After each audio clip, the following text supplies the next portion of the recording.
Bonjour, dans cette vidéo, on va travailler cet exercice qui contient la lecture graphique sur une fonction composée. On va répondre à plusieurs questions en utilisant le graphe et à d'autres questions en utilisant la fonction composée, c'est-à-dire analytiquement. Et vous pouvez regarder cette série de vidéos contenant d'autres exercices de même type et je vous propose d'essayer vous-même de travailler cet exercice tout seul avant de regarder la correction. Alors tout d'abord, on a une fonction f définie sur R par sa courbe représentative C et souhaiter la tangente AC en A d'abscisse 5 et d'ordonnée moins 1 passant par le point B qui a pour abscisse 2 et d'ordonnée 1. Donc c'est la courbe C et on a en A qui a pour abscisse 5 et pour ordonnée moins 1 une tangente T et cette tangente passe par ce point qui a pour abscisse 2 et pour ordonnée 1. Dans la première partie, on va utiliser la figure pour répondre aux questions suivantes. Premièrement, A. Déterminer la limite lorsque x tend vers plus l'infini de f de x, la limite lorsque x tend vers moins l'infini de f de x et la limite lorsque x tend vers 3 de f de x. Alors tout d'abord, on a toujours y égale à f de x, c'est-à-dire graphiquement, f est représenté par l'ordonnée et bien sûr c'est en fonction de l'abscisse x. Donc là on a la limite lorsque x tend vers plus l'infini de f de x. C'est-à-dire ici, x tend vers plus l'infini, c'est-à-dire x est à droite, et on va voir y va où. Donc, remarquons que si x égale à 5, y égale à moins 1. Si x égale à 6, y à peu près est égal à moins 1,5. 7, 8, etc. Donc, lorsque x tend vers plus l'infini, on remarque que y se rapproche de moins 3. Et moins 3 plus, c'est au-dessus de moins 3. Donc là, la limite lorsque x tend vers plus l'infini de f de x est égale à moins 3 plus. De même, la limite lorsque x tend vers moins l'infini de f de x. Maintenant, x tend vers moins l'infini, c'est-à-dire x est à gauche.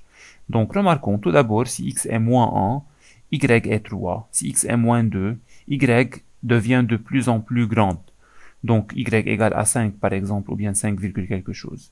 Et on remarque que si x tend vers moins l'infini, la courbe devient beaucoup plus en haut, c'est-à-dire l'ordonnée devient très grand, c'est-à-dire plus l'infini. Donc la limite lorsque x tend vers moins l'infini de f de x est égale à plus l'infini. Et finalement, la limite lorsque x tend vers 3 de f de x. Cette limite est lorsque x tend vers une constante, 3. Donc lorsque x tend vers 3, plus 3, on remarque que si x se rapproche de 3 à gauche ou bien à droite, on remarque que y reste en 3. Donc, si x tend vers 3, y est égal à 3 ou bien y tend vers 3, et bien sûr c'est 3 moins, car y se rapproche de 3 de cet côté, c'est-à-dire c'est en bas. Donc, la limite lorsque x tend vers 3 de f de x est égale à 3. Alors la question 1a est terminée, arrivons à la question 1b. Déterminer une asymptote AC en plus l'infini. Alors il faut regarder la limite lorsque x tend vers plus l'infini de f de x. Et cette limite est égale à moins. Donc puisque la limite lorsque x tend vers plus l'infini de f de x est égale à une constante, et cette constante est moins 3, alors on peut déduire que y égale à moins 3 est une asymptote horizontale à la courbe C en plus l'infini. Et arrivons maintenant à la partie C. Dans cette partie, on va étudier la continuité et la dérivabilité de f en 3, c'est-à-dire en x égale à 3. Remarquons que en x égale à 3, tout d'abord pour la continuité bien sûr, pour x égale à 3, on n'a pas une coupure dans la courbe C. C'est-à-dire, on peut déduire graphiquement que la courbe C est continue en 3, et en plus, cette courbe est continue sur R. Remarquons que sur R, partout, on n'a pas de coupures dans la courbe. Alors, on peut déduire que f est continue en 3, car on n'a pas une coupure au lieu de la courbe C pour x égale à 3. Et maintenant, pour la dérivabilité en x égale à 3. On remarque que pour x égale à 3, en ce point, la courbe présente un point anguleux. C'est un point anguleux. Et pour cela, on peut dire directement que la courbe n'est pas dérivable en x égale à 3. Et remarquons en plus que c'est le seul point anguleux partout. Donc, seulement en x égale à 3, la fonction f n'est pas dérivable, Et en d'autres points, c'est-à-dire pour x différent de 3, la courbe ou bien la fonction f est dérivable. Donc on peut dire que f n'est pas dérivable en 3, car en x égale à 3, il y a un point anguleux. Et on peut justifier ça d'une autre manière. On peut dire que pour x égale à 3, on a deux demi-tangentes différentes. Là, on a une demi-tangente à gauche de 3 et à droite de 3, on a une autre demi-tangente, c'est-à-dire on a deux demi-tangentes différentes. Et comme ça, on peut déduire encore que la fonction f n'est pas dérivable en 3. Donc je veux ajouter ça ici. Alors on peut dire que car en x égale à 3, il y a deux demi-tangentes différentes. Donc finalement, la fonction f est continue en 3, mais elle n'est pas dérivable en 3. Arrivons maintenant à la partie 1D. Calculer f' de 1 et f' de 5. Alors, pour calculer f' de 1, il faut chercher la pente de la tangente à la courbe au point d'abscisse 1. Alors, au point d'abscisse 1, regardons, en ce point, on a ce point de la courbe qui a pour abscisse 1. Et en ce point, la tangente est horizontale, ou bien c'est un minimum.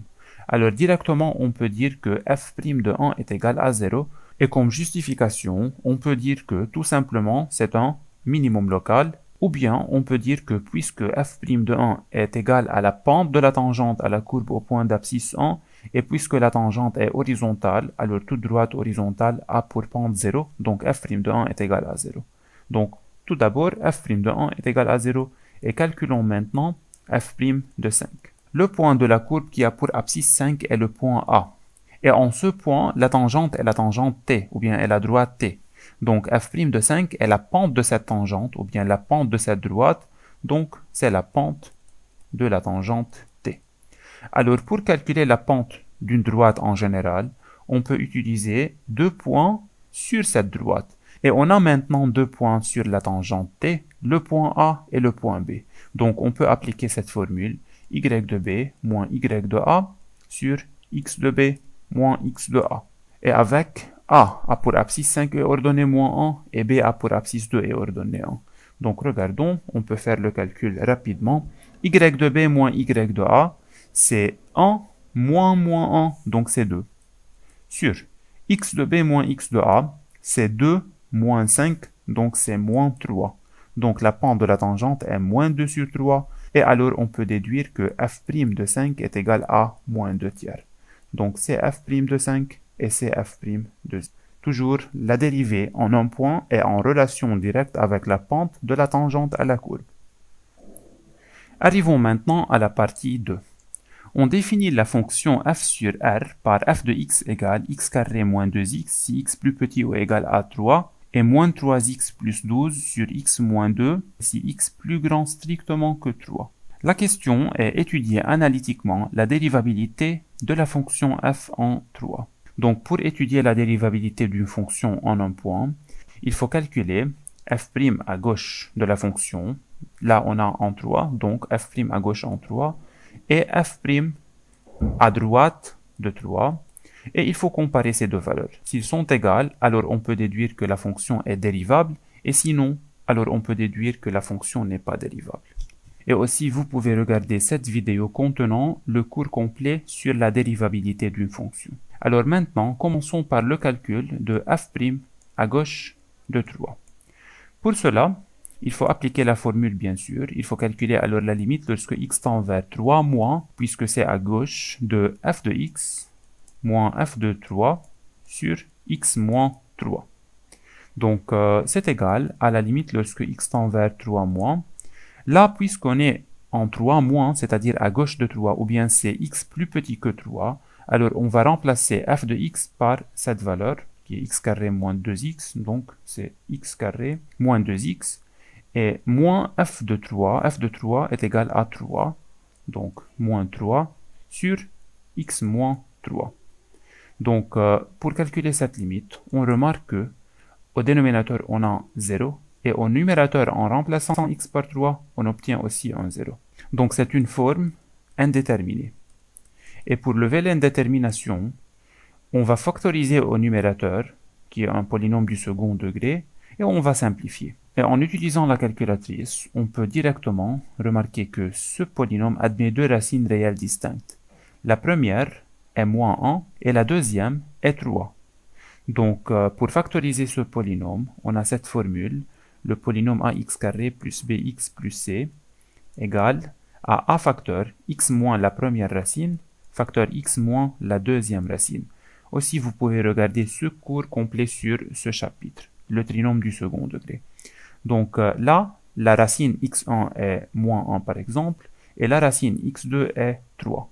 Donc factorisons ce polynôme maintenant. On obtient alors la limite lorsque x tend vers 3 moins de x moins la première racine, donc moins 1 ou bien plus 1, facteur x moins 3 sur x moins 3. Bien sûr, le a est le coefficient de x carré, et dans notre cas, c'est 1. Pour cela, là, on ne met pas le 1. Alors, simplifions maintenant par ce facteur x moins 3. Alors, il nous reste la limite lorsque x tend vers 3 moins de x plus 1. Et cette limite est égale à 4. Donc, c'est f' à gauche de 3, et c'est égal à 4. Alors, il faut maintenant calculer f' à droite de 3. C'est-à-dire, il faut calculer la limite lorsque x tend vers 3 plus de f de x moins f de 3 sur x moins 3. Donc maintenant, on calcule la limite en 3 plus, c'est-à-dire x est plus grand que 3. Donc là, il faut remplacer f de x par cette expression. Car si x plus grand que 3, on remplace f de x par cette expression. Donc, c'est la limite lorsque x tend vers 3 plus, f de x est moins 3, x plus 12 sur x moins 2, et moins f de 3, c'est moins 3, car f de 3 égale à 3 sur x moins 3. Alors si on veut calculer cette limite directement, il faut remplacer x par 3 partout. Au dénominateur, on obtient 0, et au numérateur, on obtient aussi 0. Regardons là, on a moins 3 fois 3, c'est moins 9 plus 12, c'est plus 3, et au dénominateur, on a 1, donc 3 sur 1, c'est égal à 3, et 3 moins 3, c'est égal à 0. Donc c'est une forme indéterminée. Pour cela, on va modifier un peu cette écriture, c'est-à-dire dénominateur commun et après simplification, pour qu'on puisse lever l'indétermination. Donc c'est égal à la limite lorsque x tend vers 3 plus. Au dénominateur, on a le x moins 3. Au numérateur, on peut faire un dénominateur commun. Le dénominateur commun est x moins 2. Alors là, il faut multiplier le numérateur et le dénominateur par x moins 2. On obtient alors, tout d'abord là, on a moins 3x plus 12. Et là, on a moins 3x, et moins 3 fois moins 2, c'est plus 6. Donc, c'est égal à la limite lorsque x tend vers 3 plus. Là, on a moins 6x et plus 18 sur x moins 2 fois x moins 3. En appliquant cette formule, a sur b sur c est égal à a sur b fois c. Ou bien, on peut écrire c sur 1, et on peut faire la première fraction fois l'inverse de la deuxième, car on a une fraction divisée par une fraction. Mais bien sûr, on peut directement appliquer cette formule. Donc, regardons, on peut prendre moins 6 en facteur au numérateur, on obtient la limite lorsque x tend vers 3 plus de moins 6 facteur. Là, il nous reste x, et là, il nous reste moins 3. Et au dénominateur, on a x moins 2, facteur x moins 3. Alors, regardons, on peut simplifier par x moins 3. Il nous reste moins 6 sur x moins 2, et en remplaçant x par 3, on obtient au numérateur moins 6, et au dénominateur, on obtient 3 moins 2, donc c'est 1. Donc cette dérivée est égale à moins 6, ou bien cette limite. Alors on peut déduire que la dérivée à droite en 3 est égale à moins 6. Donc c'est différent que la dérivée à gauche en 3, car la dérivée en gauche est égale à 4. Alors on peut dire que f' à gauche de 3 est différente que f' à droite de 3. Alors, on peut déduire que f n'est pas dérivable en 3. Arrivons maintenant à la partie 3. Soit g, une nouvelle fonction, définie par g de x égale 1 sur f de x moins 3. Alors c'est g de x en fonction de f de x. La première question, déterminer le domaine de définition de la fonction g. Alors puisque g de x est un quotient 1 sur f de x moins 3, alors il faut mettre une condition, et cette condition est que le dénominateur doit être différent de 0. Alors il faut que le dénominateur qui est f de x moins 3 soit différent de 0. C'est-à-dire il faut que f de x soit différent de 3. Et regardons, f de x graphiquement est égal à y, bien sûr. Donc, y est égal à 3 pour deux valeurs de x. C'est la première valeur, c'est-à-dire pour x égale à moins 1 et pour x égale à 3. Donc, c'est interdit que x soit égal à moins 1 ou 3. Car si x égale à moins 1, alors f de x devient égal à 3. Et si x égale à 3, aussi f de x égale à 3. Et f de x doit être toujours différent de 3. Alors on peut directement dire que il faut que x soit différent de moins 1 et x soit différent de 3. Donc le domaine de définition est toutes les valeurs sauf ces deux. Donc on peut directement dire que c'est R moins l'ensemble qui contient moins 1 et 3. Et si on veut l'écrire d'une autre manière en utilisant les intervalles, c'est égal à moins l'infini, moins 1, union, moins 1, 3, union, 3 plus l'infini. Donc c'est le domaine de définition de la fonction g. On peut l'écrire comme ça. d de g est égal à cette réunion de trois intervalles. Arrivons à la partie b. Calculer g de 5 et g' de 5. Pour calculer g de 5 tout d'abord, il faut remplacer x par 5. Donc on obtient 1 sur f de 5 moins 3. Car en remplaçant x par 5, on obtient au dénominateur f de 5 au lieu de f de x, et moins 3 c'est fixe. Donc il faut remplacer maintenant f de 5 par sa valeur. Et f de 5 est égal à moins 1. Donc on peut dire avec f de 5 égale à moins 1. Donc c'est égal à 1 sur moins 1, moins 3, ou bien 1 sur moins 4. Donc g de 5 est égal à 1 sur moins 4. Alors écrivons ça là. G de 5 est égal à moins 1 sur 4. Calculons maintenant g' de 5. Alors tout d'abord, il faut calculer g'x et après on déduit g' de 5 en remplaçant x par 5. Alors calculons tout d'abord g'x. G'x égale combien? Pour calculer cette dérivée, il faut calculer la dérivée de 1 sur f de x moins 3. C'est de la forme 1 sur u. Et on sait bien que la dérivée de 1 sur u, c'est-à-dire au dénominateur on a une fonction de x, la dérivée de 1 sur u est égale à moins u' sur u au carré. Donc g'x, qui est égal à la dérivée de 1 sur f de x moins 3, est égal, au dénominateur il faut mettre le u au carré, car dans notre cas, c'est le u. Donc u au carré c'est f de x, moins 3 c'est le u, et c'est le carré. Donc c'est u au carré. Et au numérateur, on va mettre la dérivée de u, bien sûr multiplié par moins 1. Donc moins, parenthèse, la dérivée de u, qui est là, je veux écrire ça, u est égal à f de x moins 3. Donc u' est égal à f'x, et la dérivée de moins 3 est égale à 0. Donc on peut mettre tout simplement moins f'x, c'est le u'. Donc moins u' sur u au carré avec u est égal à f de x moins 3. Donc regardons, c'est le g'x. Maintenant, si on veut calculer g' de 5, on peut remplacer x par 5 là. Donc on obtient moins f' de 5 sur f de 5 moins 3 au carré. Donc f' de 5 c'est déjà calculé là. Et on peut prendre sa valeur de cette partie et la partie d. Et c'est égal à moins 2 tiers. Donc remplaçons f' de 5 par moins 2 tiers. Je veux écrire ça tout d'abord. Avec, regardons, avec f' de 5 est égal à moins 2 tiers. Et f de 5 est égal à moins 1. Donc avec f' de 5 est égal à moins 2 tiers et f de 5 est égal à moins 1. Donc remplaçons chacune par sa valeur et complétons le calcul. On obtient au numérateur moins 2 tiers, donc c'est 2 tiers, sur f de 5 qui est égal à moins 1 et moins 3 le tout au carré. Donc c'est égal à 2 tiers sur moins 4 au carré, donc sur 16. Ou bien c'est égal à 2 sur 3 fois 16. En simplifiant par 2, on obtient 1 sur 3 fois 8, donc 1 sur 24. Donc c'est la valeur de g' de 5. Arrivons maintenant à la dernière partie C. Calculer la limite lorsque x tend vers moins 1 moins 2g de x. Il faut bien sûr tout d'abord remplacer g de x par sa valeur, et g de x est égal à 1 sur f de x moins 3. Donc pour calculer la limite de cette fonction, on remarque que c'est un quotient. Au numérateur, on a 1 Et bien sûr, 1 tend vers 1. C'est une constante. Au dénominateur, on a f de x moins 3. Alors tout d'abord, il faut chercher la limite de f de x lorsque x tend vers moins 1 moins. Regardons, on peut l'écrire à part.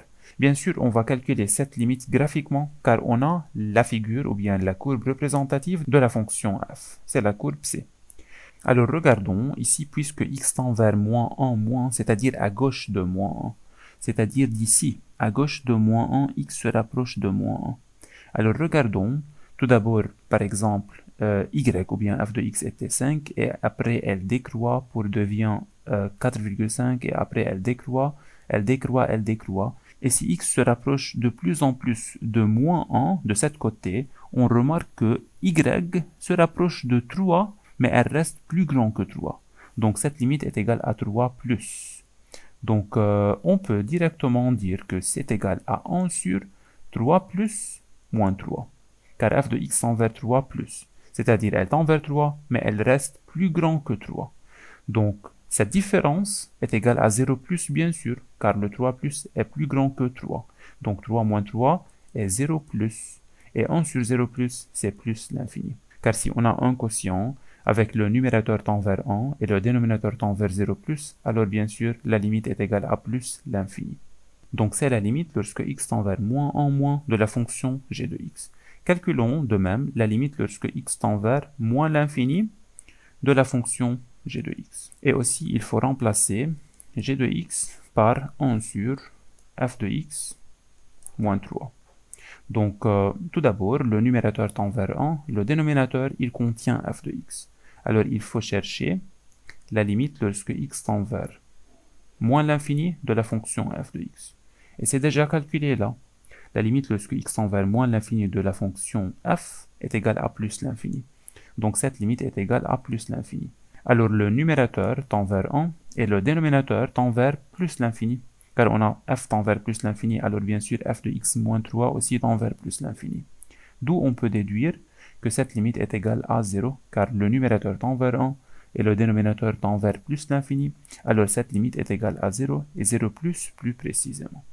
Donc finalement, ce sont ces deux limites, lorsque x tend vers moins 1 moins et lorsque x tend vers moins l'infini de g de x, et de ces deux limites, on peut déduire deux asymptotes à la courbe de la fonction g bien sûr, et ces deux asymptotes sont une asymptote verticale qui est x égale à moins 1, bien sûr car cette limite est égale à infini, et la deuxième est égale à y égale à 0, et c'est une asymptote horizontale en moins l'infini à la courbe de la fonction g.